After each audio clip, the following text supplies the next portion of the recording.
Allez les amis, bonjour à tous, j'espère que vous allez bien. Aujourd'hui, vous l'avez compris avec cette cover, on va analyser le groupe La France Insoumise, le parti politique, et on va aller sur 4 axes. Est-ce qu'ils bossent pour les Français? Est-ce qu'ils sont proches des Français? Est-ce que leur projet est réalisable? Et est-ce la solution pour 2027? Avant de commencer, 2-3 petites choses. Il y en a beaucoup sur cette chaîne, enfin pas beaucoup. Certains d'entre vous qui ont commencé à dire « Ouais, Jérôme, ton décor de youtubeur dans ta cuisine, ça fait pas de choucard et tout. » Les amis, je vais être clair avec vous. Cette chaîne, le décor, on s'en bat les couilles de ouf, mais de ouf. Nous, c'est le contenu, les amis. Donc, je vous l'annonce. Le décor, il ne changera jamais. Vous connaissez la maison, on a la vanne facile en plus d'être punchliner. Donc en voici une pour vous les amis. Sachez une chose, c'est que moi, Jérôme de React One, je suis pas le genre de Français à voter pour un gadget à la présidentielle parce que le mec est beau ou il a un costume 3 pièces qui brille. Moi, c'est le contenu, les amis. Donc, à React One, c'est la même chose. Le décor, il restera. C'est avec celui-ci qui fait que vous êtes abonné et qu'on a dépassé les 4000 abonnés. De plus, j'ai vraiment l'impression de vous faire comprendre que je suis un Français qui parle à d'autres Français. Est-ce que je suis plus haut, le plus beau, le plus bling bling? J'en ai rien à... J'ai une vieille tête éclatée parce que je suis fatigué par mon travail, par les recherches, par la famille. Et comme vous, je suis un Français qui doit s'occuper de toutes ces de ce pays parce qu'on a un gouvernement tellement éclaté au sol qu'on est obligé de faire le travail de nos propres médias parce que ceux-ci sont devenus des incompétents, des propagandistes, des vendeurs de pizza au tapis. Alors soyez rassurés les amis, le décor, j'en ai rien à foutre. Vous êtes bien à React One, je suis comme vous et c'est parce que je suis comme vous que vous êtes toujours abonnés à cette chaîne. Alors les amis, si vous voulez plus de contenu, plus de choses, plus de punch, plus d'idées, plus d'argumentaires, plus d'analyses, plus de vidéos, il y a le Tipeee en bas. Et il y a les souscriptions 4,99 ou 9,99 pour soutenir la chaîne, soutenir les actions de React One, soutenir le travail qui est le mien, soutenir un vrai média indépendant, de citoyens engagés qui prend aucun filtre pour vous dire les choses. C'est maintenant qu'on attaque la France Insoumise. C'est parti les amis, bonne vidéo à tous. Alors les amis, pour commencer cette vidéo, il fallait déjà dans un premier temps savoir qui est la France Insoumise, quel parti c'est. On lit, ça va être très court, soyez attentifs. La France Insoumise est un mouvement ouvert, populaire, humaniste et inclusif. Notre mouvement politique est tourné vers l'action. Très important l'action. Gardez ça en tête les amis. La France Insoumise s'organise autour d'un important réseau de groupes d'action qui agit sur tout le territoire pour promouvoir notre programme L'avenir en commun, au travers d'actions de terrain, diffusion de tracts, porte-à-porte, points d'information, café populaire. La France Insoumise est également un mouvement qui organise des actions de solidarité concrètes, gardez ça en tête les amis, très important, au service des citoyens et des citoyennes pour avoir une utilité immédiate. Tout le monde peut rejoindre la France Insoumise en s'inscrivant sur notre site internet ou sur Action Populaire, notre réseau social d'action, sans payer ni d'adhésion ni de cotisation à condition de s'engager et en respecter les principes. Alors on apprend quoi? Déjà, moi je trouve ça intéressant d'apprendre que pour un parti politique, par rapport à tous les autres partis, celui de Jean Messia par exemple, comme je vous avais expliqué, celui du RN, etc., là on apprend qu'on ne paye pas pour s'inscrire à la France Insoumise, il n'y a pas d'adhésion, pas de cotisation.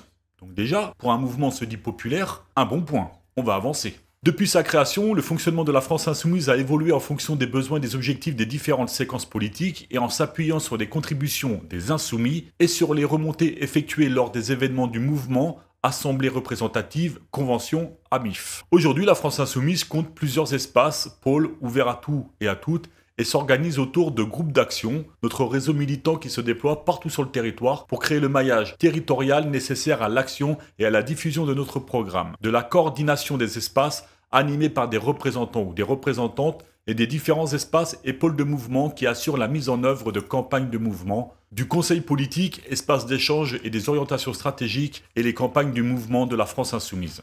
Bon, ceci dit, ça, c'est comment eux nous le présentent. Moi, à React One, je vais faire un travail dit neutre et je vais prendre en parallèle 4 grands axes qui vont nous intéresser, nous, Français, nous, électeurs ou pas, ou abstentionnistes, bref, qui vous voulez, mais pour avoir un vrai visage de la France Insoumise, un vrai travail sur qui est ce groupe-là, est-ce qu'ils sont utiles, est-ce qu'ils desservent les Français ou est-ce qu'ils les servent, etc., etc., etc. On va laisser de côté tous les branleurs qui nous expliquent que Mélenchon c'est le chaos, que la France Insoumise ils sont pro-islamistes, Hamas, on s'en fout de tout ça. Tout ça on va laisser ça à tous les cagoles du net, à tous les cagoles médiatiques qui ont absolument rien capté à ce qu'était un parti politique comme la France Insoumise. Nous on va l'étudier sérieusement et pour tous ceux qui sont contre la France Insoumise, pour tous ceux qui détestent la France Insoumise, peu importe les acteurs, peu importe le Bureau national de la France Insoumise, restez bien sur cette vidéo jusqu'à la fin car effectivement, elle va s'adresser spécialement à vous et on va définir ensemble si vous êtes dans le vrai ou si alors vous êtes complètement incompétent au niveau intellectuel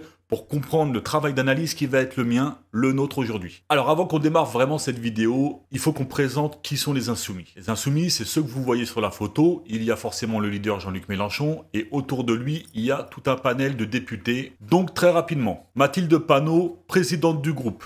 Ensuite, vous avez Nadège Abomangoli, Laurent Alexandre, Gabriel Amar, Ségolène Amiot, Farida Amrani, Rodrigo Arenas, Clémentine Autain, Hugo Bernalicis, Christophe Bex, Carlos Martes Bilango, Manuel Bompard, Émeric Caron, Sylvain Carrière, Éric Coquerel, blablabla. Alors, j'en ai compté exactement sur le bureau national 75 députés. Plus à ça, il faut rajouter 5 eurodéputés qui font partie de la Commission européenne. Donc ça nous fait à peu près 80 députés, eurodéputés au niveau de la France insoumise. Parlons chiffres maintenant. Ces gens-là, à part Jean-Luc Mélenchon et Manuel Bompard, qui sont respectivement pour Jean-Luc Mélenchon à 12 000 euros de salaire net mensuel, Emmanuel Bompard à 7 665 euros de salaire net mensuel. Tous les autres, plus ou moins, sont à 7 239 euros salaire de député, comme tous les députés de toutes les maisons politiques. À ça, il faut rajouter maintenant 5 eurodéputés, qui sont Manon Aubry et 4 autres. Eux, depuis 2019, leur salaire net mensuel est à 9 975,42 euros. Pourquoi je vous dis ça, les amis? C'est très important de comprendre que ces gens-là, s'ils sont censés s'adresser aux Français, il faut forcément qu'il y ait des actions sur le terrain. 7 239 euros bruts, il faut les justifier. 12 000 euros pour Mélenchon, qui est le leader de la France insoumise. Il faut que sur le terrain, quand tu te dis parti politique engagé pour les Français, par les Français et que tu travailles pour eux, il faut des actions concrètes sur le terrain. Est-ce qu'on va les démontrer ou pas? Alors les amis, en étant le plus neutre possible, voici comment j'ai procédé. J'ai pris 4 grands axes. Est-ce qu'ils sont proches des Français? Est-ce qu'ils travaillent réellement pour les Français? Est-ce que leur projet est réalisable dans la France d'aujourd'hui et dans l'Europe d'aujourd'hui? Et enfin, le dernier axe, est-ce que la France insoumise est une solution pour 2027? Alors, premier axe, les amis, sont-ils proches des Français? On n'arrête pas de nous dire dans les médias mainstream, LFI c'est le chaos, LFI sont pas proches des Français, LFI se moquent de leurs électeurs, LFI ci, LFI ça, LFI ça, LFI ça, LFI ci. Bon, ok, j'arrête. Alors, forcément, il devrait y avoir des répercussions sur le terrain, en termes des plus démunis, des travailleurs, des patrons, etc., etc. Observez quelque chose que sans doute peu d'entre vous ne savent pas ou ne savent peu, et que pour les détracteurs de la France insoumise et ceux qui sont anti-LFI vont apprendre. Les amis, je n'ai vu ça chez aucun autre parti politique de la Macronie, en passant par le RN, LR ou tous les autres partis, ce que je vais vous faire voir maintenant. Je me suis un petit peu baladé et voici ce que j'ai observé. Je suis tombé sur les caisses de grève insoumises. Qu'est-ce que c'est? En fait, il faut savoir que la France insoumise a un trésor de guerre. Et en fait, ce trésor de guerre, c'est tous les participants de la France insoumise, députés et élus inclus de la France insoumise, participent à ce qu'on appelle des caisses de grève. C'est quoi les caisses de grève? C'est simplement quand des salariés français, citoyens français, travailleurs sont dans des affaires où ils sont en litige avec leur employeur et qui font des grèves pour pouvoir obtenir gain de cause, il faut qu'ils se mettent en grève. Quand on se met en grève, on perd de l'argent puisqu'on n'est plus à son poste pour travailler. Et c'est là que la France insoumise entre en jeu. Les amis, voici les caisses de grève de la France insoumise. Je me suis un petit peu baladé et regardez bien ce que je vais vous faire voir. La liste des grèves soutenues par la France insoumise. La somme collectée est entièrement reversée à des caisses de grève mobilisées. Plusieurs caisses de grève ont déjà reçu le soutien financier de la France insoumise. Retrouvez la liste ci-dessous. Et ça, information que vous n'entendrez jamais dans les médias français. C'est parti. Géodis Gennevilliers, dans le 9-2, 5 000 euros. Centre d'action sociale de la ville de Paris, 5 000 euros. Clinique privée, tout autre, Manosque, 5 000 euros. Alors tout ça, c'est sur tout le territoire français, les amis. Je ne vais pas tout vous lire, mais je vais vous faire un peu des synthèses de l'argent qu'ils versent aux travailleurs et aux citoyens français. Les travailleurs sont des citoyens français. Donc on a Arc-en-Ciel Lyon-Perrache, 5 000 euros. On a la SNCF Sudrail, très important Sudrail, qui mène de vrais combats, 20 000 euros. Bus RATP Île-de-France, 20 000 euros. CGT SNCF Gare de Lyon, 20 000 euros. Collège Grand Quevilly, 4 000 euros. Caste-Métal, 10 000 euros. Cheminot Montparnasse, 20 000 euros. C'est quand même des grosses sommes qu'ils lâchent. Satis Marseille, 7 000 euros. Éboueur Sofia Antipolis, 5 000 euros. Collège Jean Jaurès Poissy, 3 000 euros. Cheminot Morlaix-Lannion, 2 600 euros. Éboueur Poids Lourd Paris, 20 000 euros. Zone industrielle du Havre, 30 000 euros. Bref, les amis, vous avez compris, il y en a énormément, je vous en ai compté 92. Ce qui nous fait un total, les amis, accrochez-vous bien, de 1 14 600 €, les amis. Quel parti politique fait autre que ça? Je n'en connais pas. Pour les avoir presque tous analysés, personne ne le fait. Donc quand vous entendrez maintenant les médias français, le RN, les macronistes dire que LFI c'est le chaos, vous allez maintenant comprendre et vous éveiller qu'il y a une couille dans le pâté, les amis. Parce que LFI ne peut pas être le chaos s'ils soutiennent et ils se mobilisent et ils lâchent des thunes aux citoyens français dans le besoin. Donc ça voudrait dire que LFI, ils sont réellement dans le vrai. Ils sont proches des Français. Je ne me suis pas arrêté là-dessus, je vais aller voir d'autres choses. Donc c'est parti, on va aller voir si, à part les travailleurs, ils sont aussi là pour d'autres Français. Parce qu'il n'y a pas que des travailleurs. On y va. Je vous ai volontairement sélectionné une vidéo qui a vraiment fait parler d'elle parce que certains y ont vu une action d'opportuniste et d'autres y ont vu quelque chose d'assez pragmatique sur ce qu'était la France insoumise. Je vais vous passer la vidéo et ensuite je vais faire ma première petite analyse sur ça. Logement. En regardant par ici. Logement. Pour qui? Pour tous. Pour qui? Pour tous. Pour quand? Tout de suite. Pour quand? Tout de suite. Pour quand? Tout de suite. Alors qu'est-ce qu'on a après? Réquisition. Macron. Macron. Arrête ton baratin. Réquisition. Macron. Arrête ton baratin. Réquisition. Macron. Arrête ton baratin. Réquisition. Macron. Arrête ton baratin. Réquisition. Macron, ça va? Ouais, tout va bien. Un bon vidéo. Monsieur, vous nous cachez la moitié du mal. Là-haut, à ce pouvoir qui laisse les gens crever sur les trottoirs. La honte, à ce pouvoir qui laisse les gens crever sur les trottoirs. La honte, à ce pouvoir qui laisse les gens crever sur le trottoir. Bon les amis, on va pas se mentir. Cette vidéo, c'est un coup de com'. On sent le regard de Panot et le sourire de Panot qui est crispé, qui est figé, qui n'est pas à sa place. On sent qu'il y a un décalage entre ces gens-là qui touchent entre 7 000 et 12 000 balles. On voit Rousseau, on voit tout ça. Bon, on sent que c'est une opération de com'. Mais dépassons ça. Ok, le coup de com' est là. Il n'y a pas de problème. On peut tous critiquer le coup de com'. Moi, jusque-là, je valide ceux qui pensent que c'est qu'un coup de com'. Mais attention les amis, il faut voir autre chose derrière ça.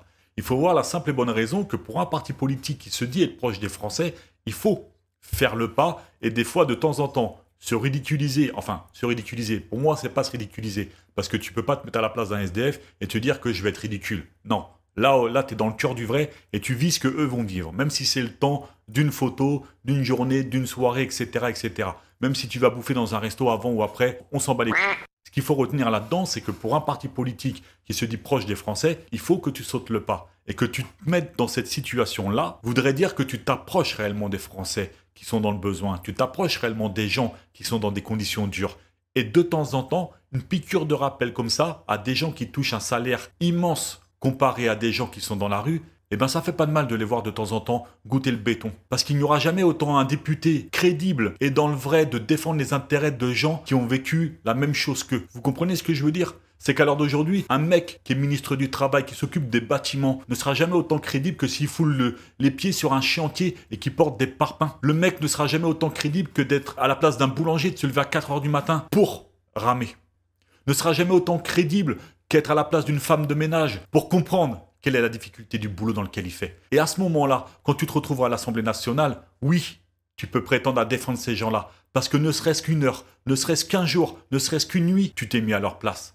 Donc, au-delà du coup de com' de LFI, mais il faut quand même saluer le fait que ces gens-là, quand ils vont venir à l'Assemblée et ils vont défendre ces gens-là, ils vont se sentir impliqués pour la simple et bonne raison qu'ils ont été à leur place, ne serait-ce le temps d'une journée. Et ça, c'est très important. C'est ce qui fait la différence entre un parti comme la France Insoumise, peu importe ce qu'on leur reproche, et un parti comme Macron, qui eux ont bien compris qu'il fallait défendre les banquiers parce que eux ont été à la même place. Mais jamais ils feront ça, ne serait-ce que par l'ego, ne serait-ce que par le dégoût des gens qui sont à cette place-là.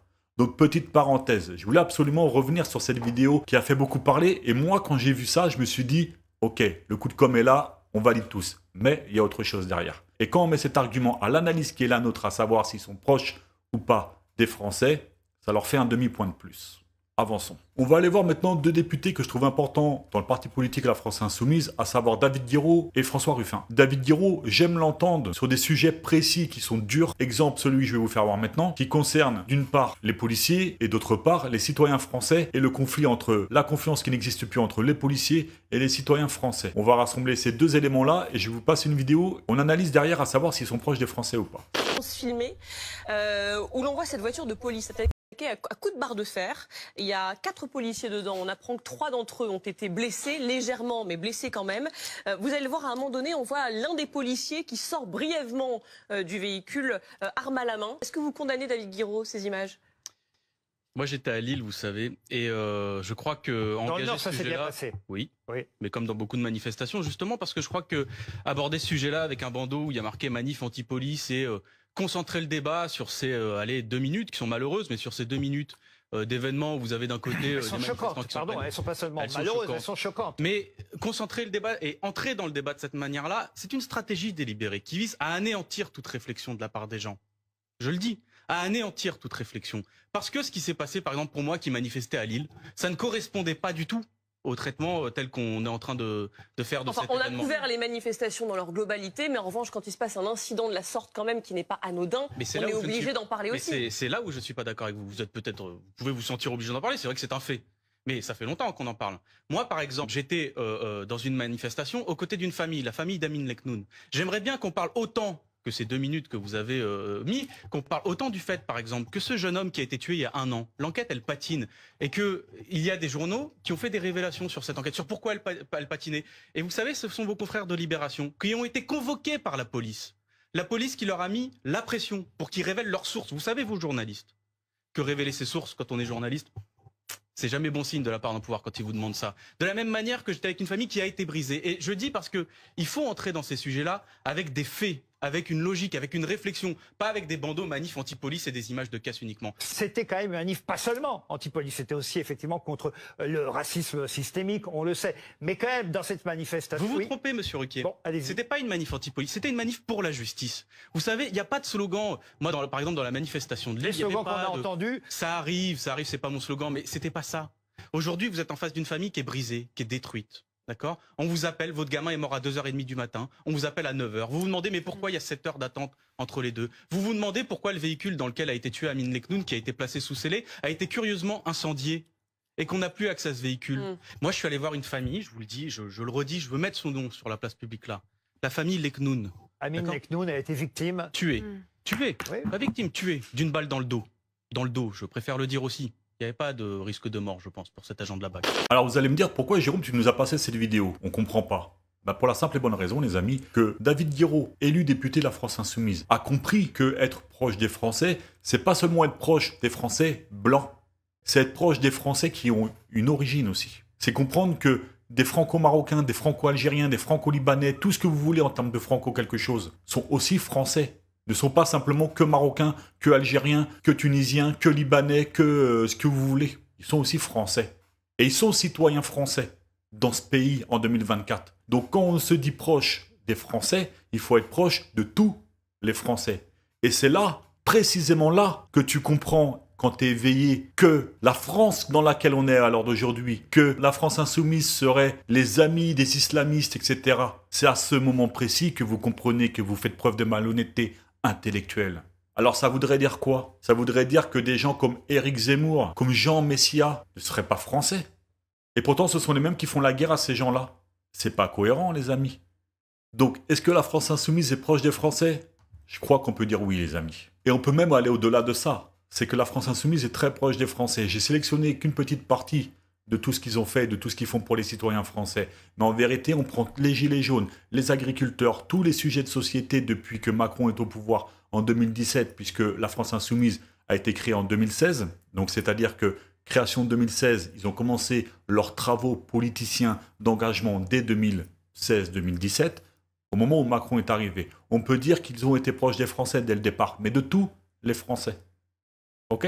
Allez, deuxième axe, les amis, maintenant, on va aller voir si la France insoumise travaille pour les Français. Donc, on va aller au niveau de l'Assemblée nationale et on va aller voir les votes. Alors c'est parti, premier vote de l'Assemblée nationale. Observons le vote pour augmenter le point d'indice du personnel hospitalier. Vous savez que le personnel hospitalier en France c'est une catastrophe, qu'ils ont besoin d'augmentation de salaire, de moyens, etc., etc., etc. Dans la logique des choses, si la France insoumise, ils sont capables d'être proches des Français à l'Assemblée nationale, le résultat de ce vote-là, ça devrait être positif. On observe sur le vote que, effectivement, la France insoumise a bien voté pour l'augmentation du point d'indice du personnel hospitalier. Donc deuxième vote les amis par rapport aux Français, aux citoyens et à l'engagement, vote pour les conditions d'aide de l'État aux entreprises et à leur respect de l'accord de Paris.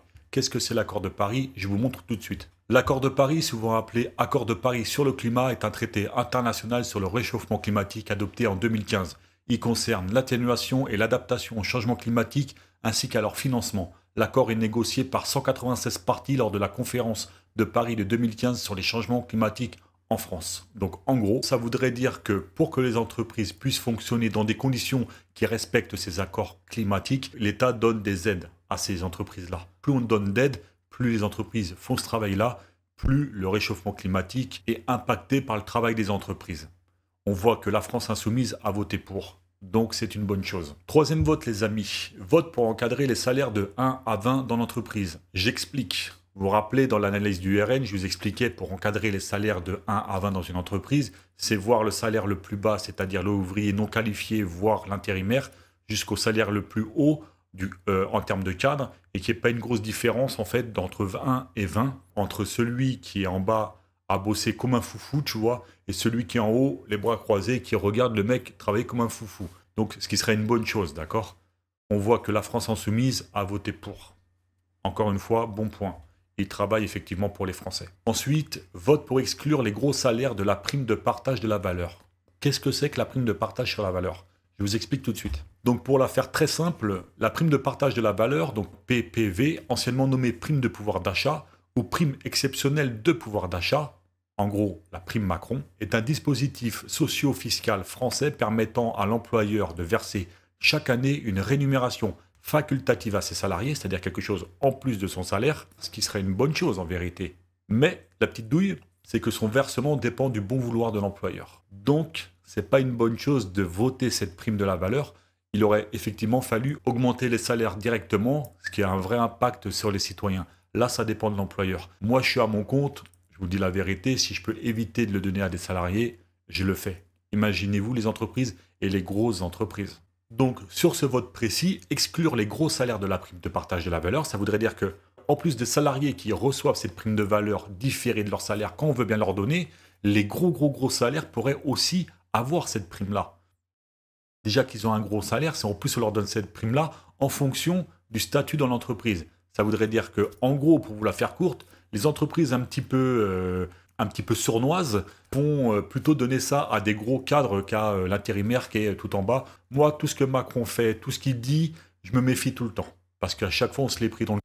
C'est pas maintenant qu'à mon avis, on va avoir quelque chose de bien. Donc la France insoumise a voté pour. Moi, personnellement, j'étais mitigé sur ça. Mais sachant qu'on m'a expliqué et que j'ai compris réellement quelle était la douille, je remercie la France insoumise d'avoir voté pour. On continue.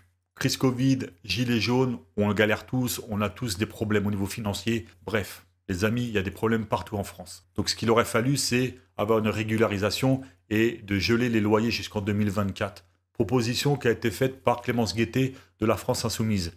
La France insoumise vote pour. Ils ont des bons points, les filles, pour l'instant. Vote pour indexer les salaires du privé sur l'inflation. L'inflation monte, le salaire doit monter. Donc la France insoumise vote pour. Ils travaillent toujours et encore pour les Français. Vous voyez, hein, pour faire un espèce de petit récapitulatif très rapidement, bon, normalement, je ne parle pas des autres partis quand j'analyse un parti. Mais là, vous voyez que la République En Marche vote contre. Vous connaissez maintenant la République En Marche. Si eux votent contre, vous savez que si LFI vote pour, c'est que c'est une bonne chose. Et vous voyez que le Rassemblement National, pareil, vote comme les macronistes, les Républicains, le Mouvement démocrate, Horizon, comme la République En Marche. Si vous n'avez pas été augmenté en fonction de l'inflation, il ne faut pas s'en prendre à la France insoumise, les amis, il faut s'en prendre aux autres partis, dont le RN. Donc on arrive maintenant sur le vote pour la prime de partage de la valeur, qui est autre chose que les gros salaires sur la prime de partage pour la valeur. Je vous explique que la prime de partage pour la valeur, c'était, en plus du salaire, une prime en plus, cause Covid, cause tout ce que vous voulez, que l'employeur, s'il veut bien vous donner, vous donne. En fait, c'est pas ça qu'il aurait fallu faire. C'est plutôt qu'il vous donne une prime, fasse augmenter les salaires, qui aurait été du concret, avec des cotisations sociales pour les retraites, ce genre de choses. Ça aurait été un vrai truc. Si tu es censé représenter les Français, la prime de partage de la valeur, il faut surtout pas la voter.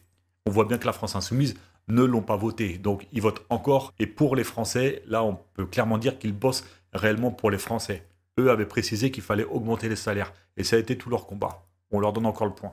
Alors, nous arrivons maintenant au vote pour la réouverture des centrales à charbon. Je vous explique la différence entre centrales nucléaires et centrales à charbon tout de suite maintenant. Ça ne va pas durer longtemps. Donc, pour savoir de quoi on parle, il faut différencier la centrale nucléaire de la centrale à charbon. L'énergie du charbon est un dérivé de la combustion de matières végétales fossilisées, générant de grandes quantités de gaz à effet de serre, ce qui a un impact direct sur la pureté de notre air et sur les conditions de bien-être pour l'humanité. L'énergie nucléaire exploite la puissance des réactions nucléaires, ce qui entraîne des émissions minimales de gaz à effet de serre. La production d'énergie de charbon coûte par contre moins cher, mais a des impacts environnementaux très importants, tandis que l'énergie nucléaire a des coûts initiaux plus élevés, ce qui est compréhensible, et nécessite une gestion prudente des déchets. Effectivement, on a des déchets radioactifs, ce qui est plus compliqué. Donc, pour le bien-être des gens, des Français, des citoyens en temps normal, en tant que Français et international, il faut voter contre l'ouverture des centrales à charbon. Donc on revient sur le vote et voici ce que LFI a voté contre.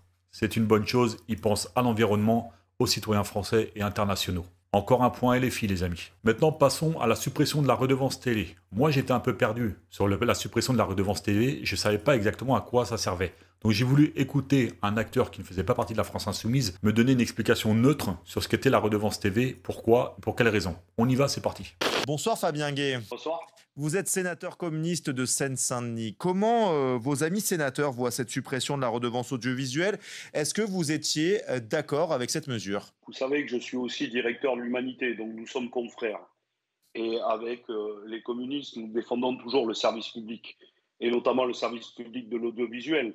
Parce que quand 90% des médias appartiennent à 8 milliardaires, il y a aussi besoin d'indépendance, de création artistique et culturelle, et le service public y participe.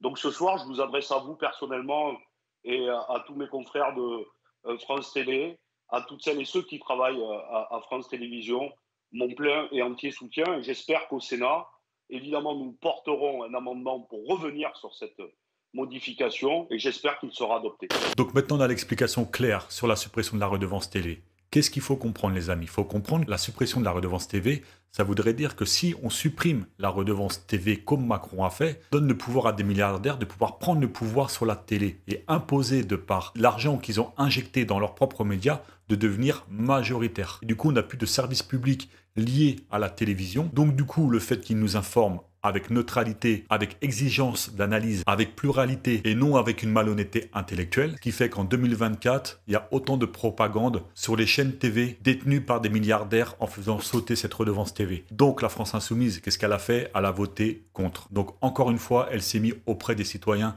et elle a travaillé pour elle. Malheureusement, la suppression de la redevance TV, tout le monde était content, mais on s'est tous pris une douille. Parce que maintenant, c'est Bolloré, Drahi et compagnie qui assurent notre information dans leurs propres intérêts.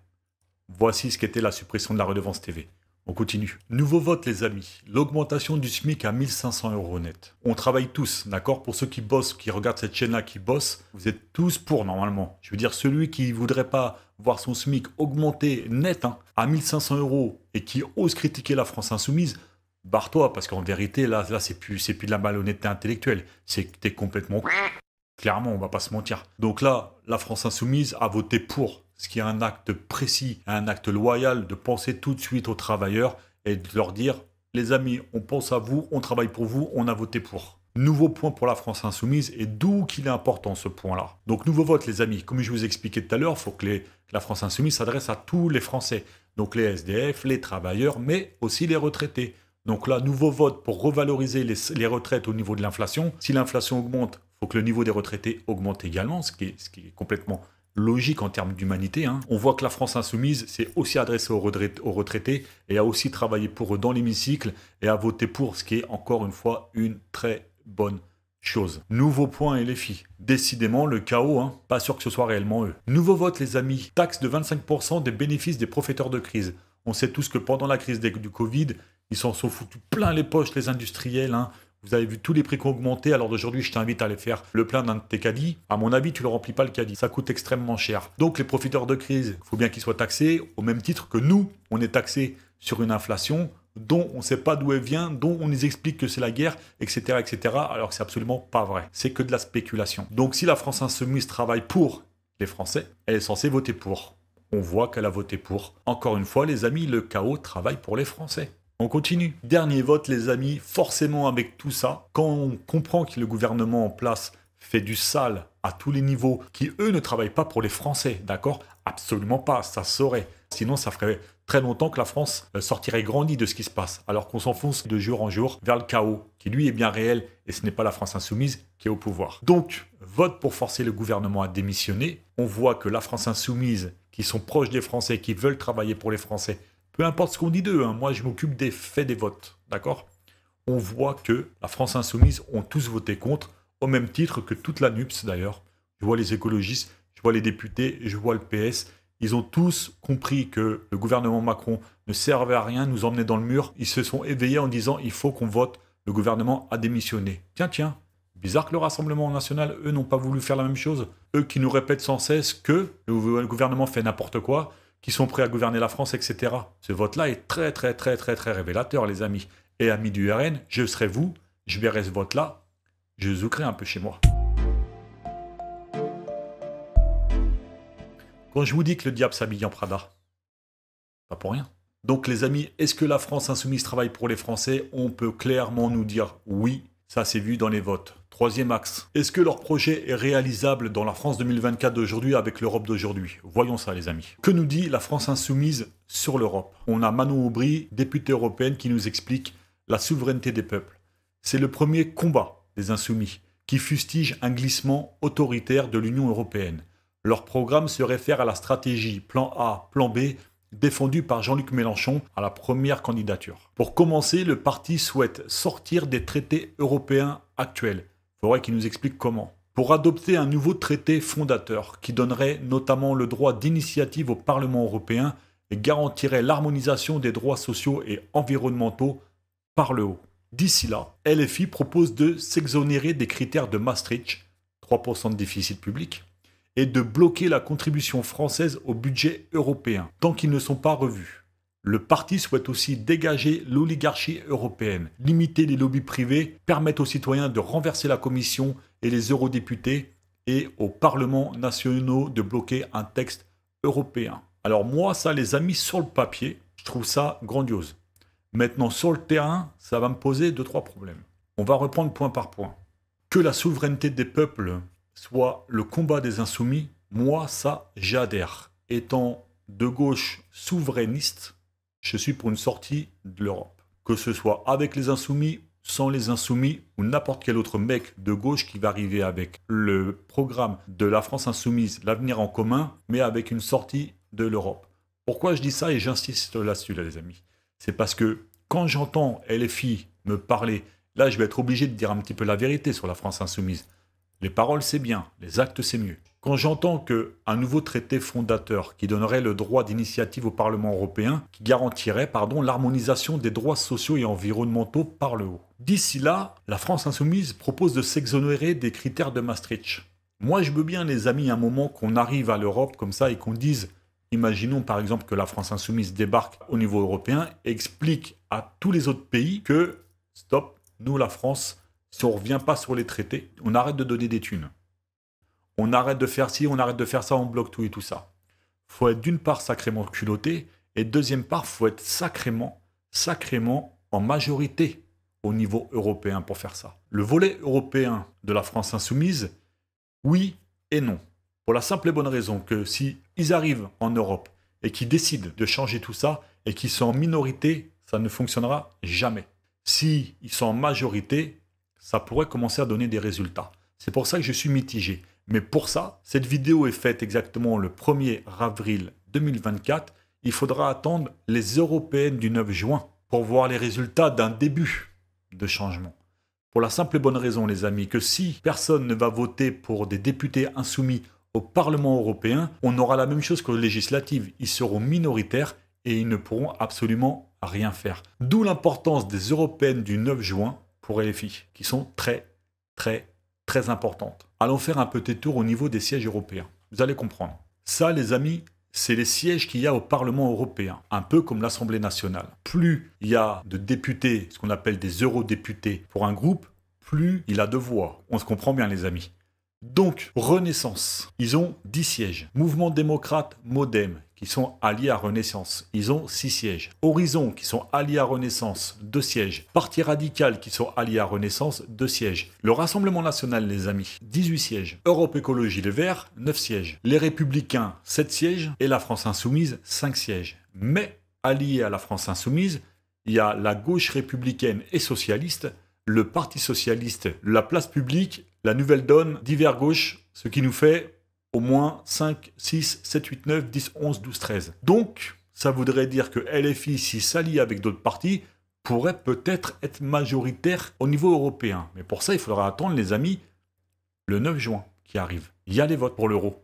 Et là, ça va tout changer. Donc, je ne peux pas m'avancer à l'heure d'aujourd'hui en disant que LFI, s'ils ne sortent pas de l'Europe, ils ne peuvent rien faire, pour la simple et bonne raison que si ils nous démontrent qu'ils peuvent être majoritaires à l'Europe, je serais curieux de savoir comment que ça va se passer avec les autres pays et le camp d'en face. Et là, du coup, j'attends Mélenchon et le groupe des Insoumis, s'ils gagnent des sièges au niveau européen le 9 juin, la démonstration de leur stratégie sur ça. Donc, je ne vais pas m'avancer, je ne vais pas dire oui, je ne vais pas dire non, je vais dire, les amis, patientons et attendons voir le 9 juin. Ensuite, on refera une vidéo sur LFI et on verra si on leur donne le point ou si on ne leur donne pas. Pour moi, pour ma part, je vous le dis clairement, s'ils ne sortent pas de l'Europe, ils ne pourront pas appliquer leur programme. Mais avec la stratégie qui est la leur pour les européennes, je suis mitigé, clairement. Donc pour le volet européen, je suis désolé, mais pour moi, le projet n'est pas réalisable actuellement. On avance. Maintenant, parlons un peu de l'actualité et de ce qui se passe. Bien entendu, les amis, je vous parle de ce qui se passe au niveau international avec cette guerre qui se prépare. J'ai plusieurs choses à vous dire et on va voir si LFI sont cohérents sur cette affaire-là. Pour savoir si LFI est une solution pour 2027, il faut comprendre quelle est leur position sur la guerre. Vous savez que Macron, législativement, a tout bouclé. C'est-à-dire qu'il y a la loi programmation qui a été mise en place. Si vous ne savez pas, les amis, ce qu'est la loi programmation, allez-y tout de suite, je vous garantis que ça va zouker. Deuxième chose, la loi contre la censure a été votée à l'Assemblée nationale. Pareil, si vous ne savez pas ce que c'est, allez vite voir. Je pense que ça va en éveiller plus d'un et ça va zouker. Troisième chose très importante, information de React One et je vous la livre tout de suite maintenant. Pour ceux qui n'étaient pas au courant, l'armée française, en tout cas beaucoup de personnes qui travaillent dans l'armée, dans toutes les casernes, autour de chez vous, au niveau de territoire national, ont reçu l'ordre dépêchement 360. Qu'est-ce que c'est ? Ça veut dire que pour toute personne travaillant sur le territoire français au niveau de l'armée, le dépêchement 360 stipule qu'en moins de 24 heures, ils doivent laisser famille et amis et se rendre sur le site qu'on leur a imposé partout dans le monde. Ça, c'est pas une préparation de paix, les amis. Pour ceux d'entre vous qui seraient militaires, confirmez aux autres que le dépêchement 360 est une réalité et que moi, Jérôme de React One, je vous raconte absolument pas de la depuis le début de cette vidéo parce que je l'ai reçu d'une source très proche et très sûre. Dépêchement 360. Donc, on y est, les amis. On y va. De plus, Macron, encore une information, a demandé à toute la politico-industrielle de la France, à toutes les usines françaises d'armement, de se mettre en économie de guerre et de travailler exclusivement à l'armement à envoyer à l'Ukraine. Si ça, c'est pour préparer la paix, les amis, j'ai bien peur qu'on soit tous déçus. Moi, j'analyse le LFI. Que dit LFI sur la guerre? On nous dit que c'est le chaos. Donc, si c'est le chaos, ils sont censés avoir une application directe sur ce que fait Macron. Valider ce que fait Macron. Valider son idée de partir en guerre contre la Russie. Écoutons, pour finir cette vidéo, le taulier, j'ai nommé Jean-Luc Mélenchon, ce qu'il pense de ce projet. C'est parti, les amis. Puisqu'ils n'arrivent pas à vendre, puisqu'ils n'arrivent pas à développer davantage, puisqu'il y a une baisse de productivité, ils ont inventé un modèle économique formidable. La guerre. La guerre, c'est formidable pour un capitaliste.